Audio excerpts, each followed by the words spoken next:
Mereka bersumpah besok pagi kita akan panen. Tentu kita ingin mengetahui siapa pemilik kebun yang dicontohkan oleh baginda Nabi dalam ayat ini.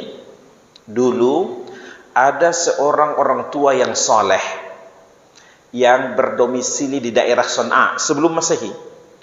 Tuan tanah punya kebun-kebun yang ranum buah-buahannya.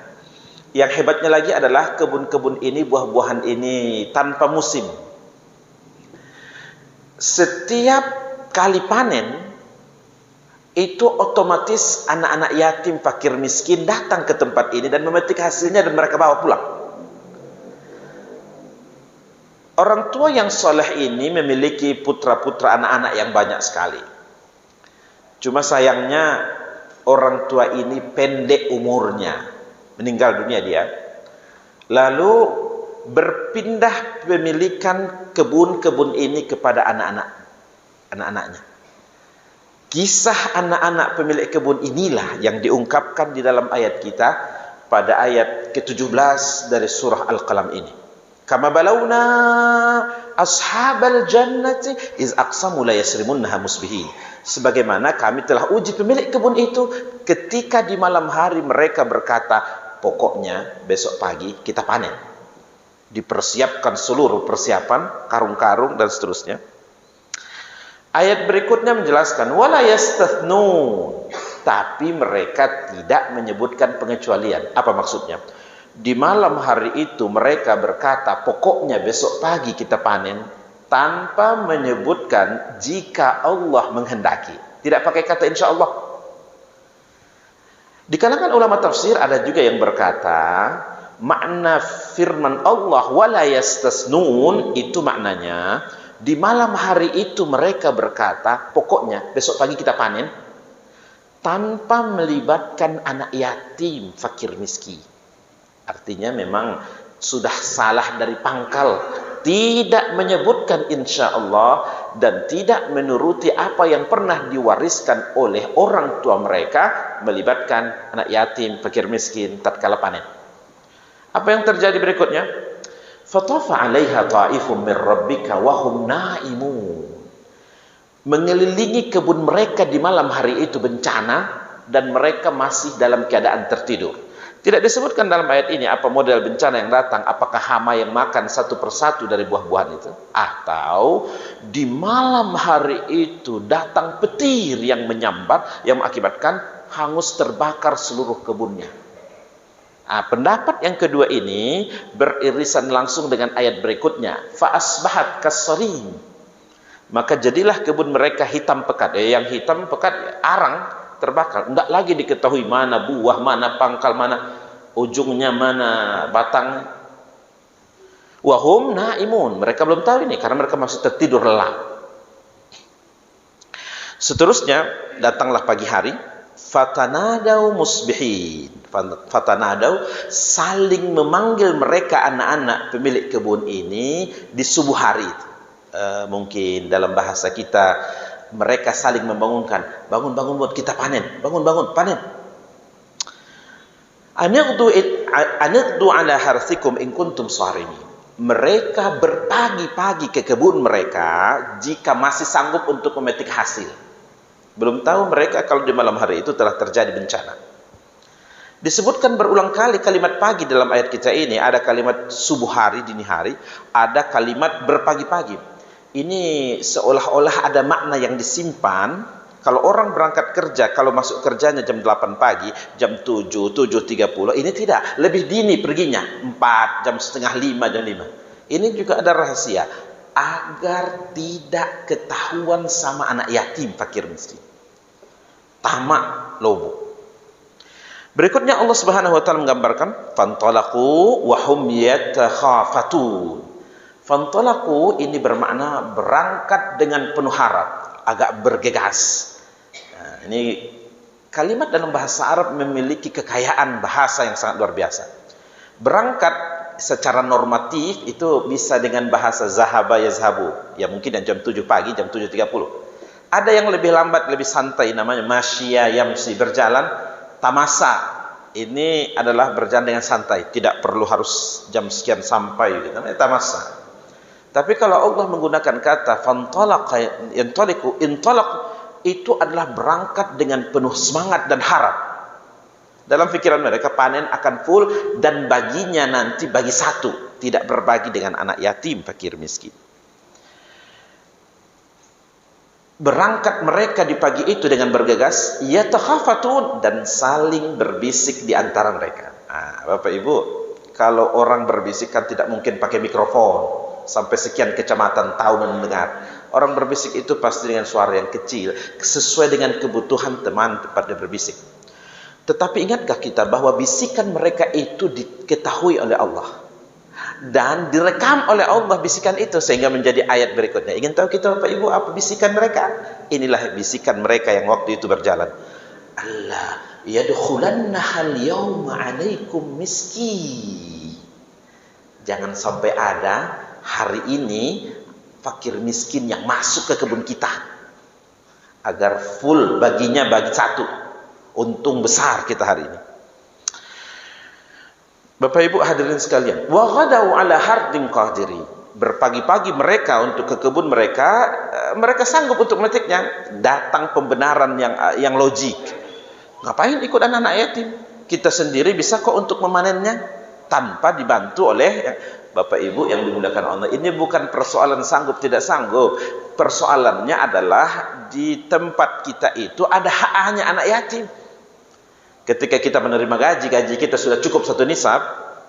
Kalau kita ambil semuanya dan tidak berbagi dengan anak yatim, kita makan harta anak yatim. Apakah anak yatim fakir miskin itu ikut membantu kita kerja selama 1 bulan ini? Tidak ada juga. Persoalannya bukan soal sanggup tidak sanggup, tetapi ada hak-hak mereka di sana yang harus dikeluarkan. Tidak kita keluarkan, kita memakan harta anak yatim. Bapak Ibu yang dimuliakan Allah, sampailah mereka di kebun mereka. Apa yang terjadi? Falamma ra'auha qalu inna ladallun. Tatkala mereka telah sampai di kebun mereka, maka berkomentar mereka, inna ladallun. Sesungguhnya kita dallun. Di antara pendapat ulama tafsir yang pertama, berkomentar mereka makna kata dallun ini, kita sesat jalannya, kebun kita bukan ini. Kebun kita yang ranum buah-buahannya. Nah, ini pendapat ini menunjukkan bahwa anak-anak pemilik kebun ini belum sadarkan diri kalau Allah telah uji mereka. Tapi ada pendapat yang kedua.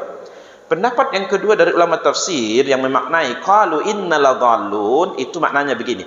Tatkala mereka sampai di depan kebun mereka, lalu komentar anak-anak pemilik kebun ini, innal dhallun, kita memang telah sesat dari tadi. Tidak menyebutkan insyaallah dan tidak melibatkan anak yatim fakir miskin. Pendapat yang kedua ini nyambung dengan ayat berikutnya. Bal nahnu mahrumun. Itu katanya kan? Bal nahnu mahrumun. Itulah yang menyebabkan kita terhalang untuk panen hari ini. Gosong terbakar begitu. Pendapat yang kedua ini menunjukkan bahwa anak-anak pemilik kebun ini sadarkan diri bahwa mereka telah diuji oleh Allah. Lalu apa yang terjadi Bapak Ibu sekalian? Qala awsatuhum alam akul lakum laula tusabbihun. Berkata pertengahan mereka. Pertengahan ini di kalangan ulama tafsir ada yang memaknainya. Yang pertengahan itu ada anak-anak pemilik kebun ini, yang sulung, yang bungsu, yang nomor 2, yang di tengah. Yang berkomentar ini yang nomor 2, yang di tengah. Tapi ada pendapat kedua. Qala awsatuhum, berkomentar pertengahan mereka. Ini yang dimaksud pertengahan itu yang paling soleh dari anak-anak pemilik kebun ini. Apa komentarnya? Alam akul lakum laula tusabbihun. Karena sudah saya bilang dari tadi, kenapa kita tidak memuja-muji bertasbih pada Allah Subhanahu wa taala? Memuja-muji bertasbih kepada Allah dengan secara verbal dan perkataan, mengucapkan insyaallah. Memuja-muji Allah dan bertasbih kepada Allah dengan perbuatan berbagi dengan anak yatim, berbagi dengan fakir miskin. Itu betul yang kita kerjakan. Ketika diingatkan oleh yang paling soleh di antara anak-anak pemilik kebun ini, maka apa reaksi dari abang-abangnya, saudara-saudaranya? Qalu subhana rabbina inna kunna zalimin. Maha suci Tuhan kita. Kita memang orang-orang yang zalim, aniaya. Bapak Ibu, di antara tanda bahwa kita bertaubat kepada Allah itu adalah selain kita beristighfar meminta ampun kepada Allah, yang kedua mengakui kesalahan.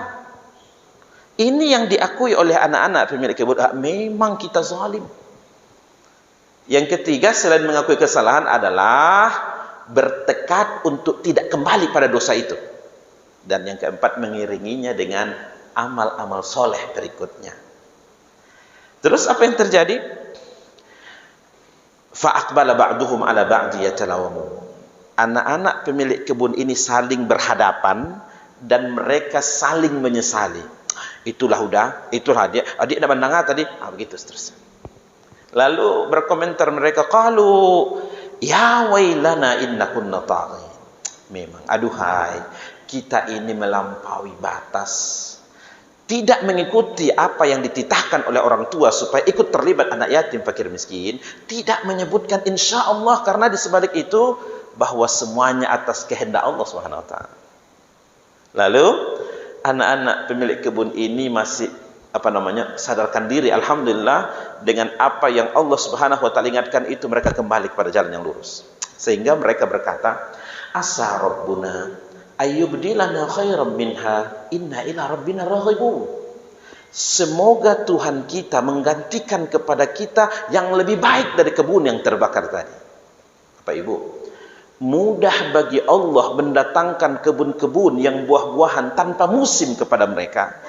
Dan mudah juga bagi Allah untuk menghilangkannya sekejap mata di malam hari itu, hangus terbakar. Kira-kira mudahkah bagi Allah untuk mendatangkan yang lebih baik gantinya dari itu? Mudah bagi Allah Subhanahu wa taala. 2 tahun yang lalu kita didatangi pandemi yang kita tidak tahu. Melihatnya saja tidak tahu kita. Yang membuat pusing bukan hanya 7 keliling, berkeliling-keliling, bukan hanya Indonesia, seluruh dunia. Mudah bagi Allah mendatangkannya, tentunya mudah juga bagi Allah untuk menghilangkannya.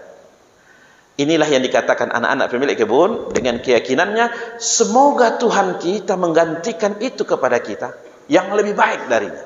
Inna ila rabbina raghibun, dan kita hanya berharap kepada Allah Subhanahu wa taala. Kalau kita berharapnya kepada manusia, terlalu sering manusia mengecewakan kita. Tapi kalau kita berharap kepada Allah, Allah mengabulkan kepada kita. Bapak Ibu, keterlambatan Allah mengabulkan doa-doa kita bukan berarti Allah lupa. Bukan berarti Allah tidak senang dengan kita. Allah ingin melihat sejauh mana kita mendekat kepadanya. Allah ingin melihat sejauh mana kita merengek kepada Allah Subhanahu wa taala. Ibu-ibu yang punya bayi 1 tahun umurnya, kalau dia sedang masak, menggoreng, lalu anaknya merengeknya cuma sekali-sekali, sesekali-sekali, maka tunggu nanti sebentar lagi, goreng terus. Tapi ketika anaknya merengek dengan kencang, dengan keras, suara yang deras, maka apa yang terjadi? Sang ibu akan segera datang menjumpai anaknya, dan dia akan menghentikan kompornya, menghentikan aktivitasnya, mendekat kepada putra-putrinya.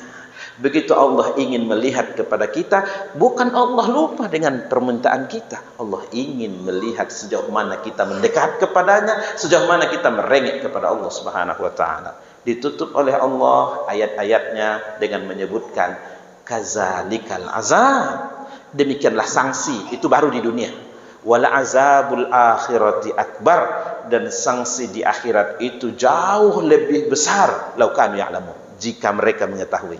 Kalau di dunia masih bisa bertaubat kepada Allah, bisa untuk mengoptimalkan amal. Kalau di akhirat nanti baru sadar, kesadaran kita di akhirat tidak merubah keadaan. Fa'tabiru ya ulil absar la'allakum turhamun. Wabillahi taufiq wal hidayah. Wassalamu alaikum warahmatullahi wabarakatuh.